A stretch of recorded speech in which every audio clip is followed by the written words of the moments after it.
बच्चों, आज की हिंदी ऑनलाइन कक्षा में हम लोग पढ़ेंगे समास के भेद। आज समास का तीसरा भेद है द्वंद्व समास पढ़ेंगे हम लोग। द्वंद्व का मतलब होता है जोड़ा, युगम। द्वंद्व समास में दोनों पद ही प्रधान होते हैं, पूर्व पद और उत्तर पद। इसमें दोनों पद प्रधान होते हैं, कोई भी पद गौण नहीं होता। और समस्त पद में समस्त पद जब रहता है तो समुच्चय बोधक जो होते हैं शब्द, उनका लोप हो जाता है। लेकिन जैसे ही विग्रह किया जाता है समास का तो उसमें समुच्चय बोधक लगाया जाता है। जैसे उदाहरण में माता पिता, ये एक उदाहरण है, समस्त पद है, इसका विग्रह करेंगे माता और पिता। इसी तरह से दोनों पद की प्रधानता हो गई। माता पूर्व पद है, माता की भी प्रधानता है, और उत्तर पद, दूसरे पद को उत्तर पद कहते हैं, दूसरे पद उत्तर पद हैं पिता, उनकी भी प्रधानता है।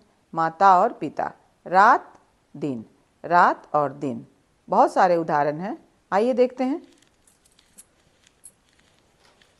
द्वंद्व समास तीसरा भेद है द्वंद्व समास। द्वंद्व समास में दोनों पद प्रधान होते हैं। इस समास में, द्वंद्व समास में दोनों पद प्रधान होते हैं, मुख्य होते हैं। इसमें कोई भी पद गौण नहीं होता।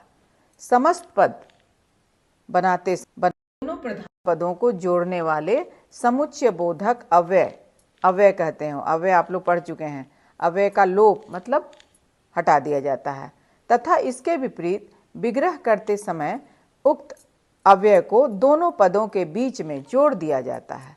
जैसे देखिए, माता पूर्व पद, पिता उत्तर पद। माता पिता समस्त पद का विग्रह क्या होगा? माता और पिता। ठीक है। अन्य और भी उदाहरण है। अन्य उदाहरण है समस्त पद विग्रह गंगा यमुना, गंगा और यमुना, सभी में ये समुच्चय बोधक और लगेगा।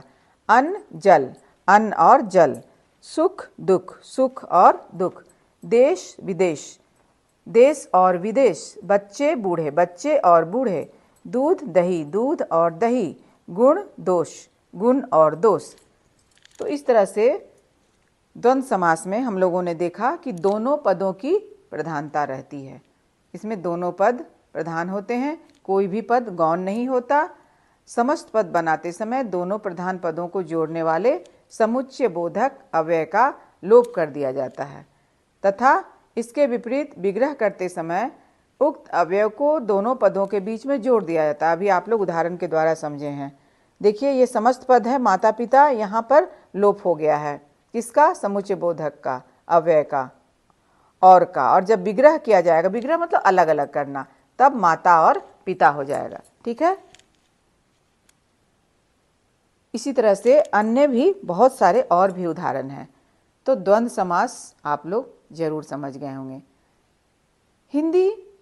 हिंदी की परीक्षा में, कक्षा 10वीं बोर्ड की परीक्षा में, कोर्स बी में, कोर्स ए और बी दो होते हैं बोर्ड परीक्षा में। तो कोर्स बी की परीक्षा में, हिंदी की परीक्षा में समास से प्रश्न पूछे जाते हैं।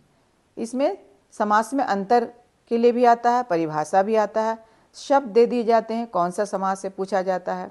फिर आपको विग्रह करने के लिए भी आता है, समस्त पद बनाने के लिए भी आता है। तो यदि आप अच्छे से समझे रहेंगे, समझ जाएंगे समास के भेद को, परिभाषा को, तो आपको कोई परेशानी नहीं होगी। आप आराम से बोर्ड की परीक्षा में प्रश्नों के उत्तर हल करेंगे और सही उत्तर लिख करके फिर आप परीक्षा में अच्छे अंक प्राप्त करेंगे। तो मुझे उम्मीद है कि आप द्वंद्व समास जरूर समझ गए होंगे। तो धन्यवाद बच्चों, आप अच्छे से परीक्षा की तैयारी कीजिए और खूब मेहनत कीजिए। मेरे वीडियो को सब्सक्राइब जरूर कीजिएगा ताकि आगे आने वाले वीडियो का नोटिफिकेशन आपको मिले। धन्यवाद।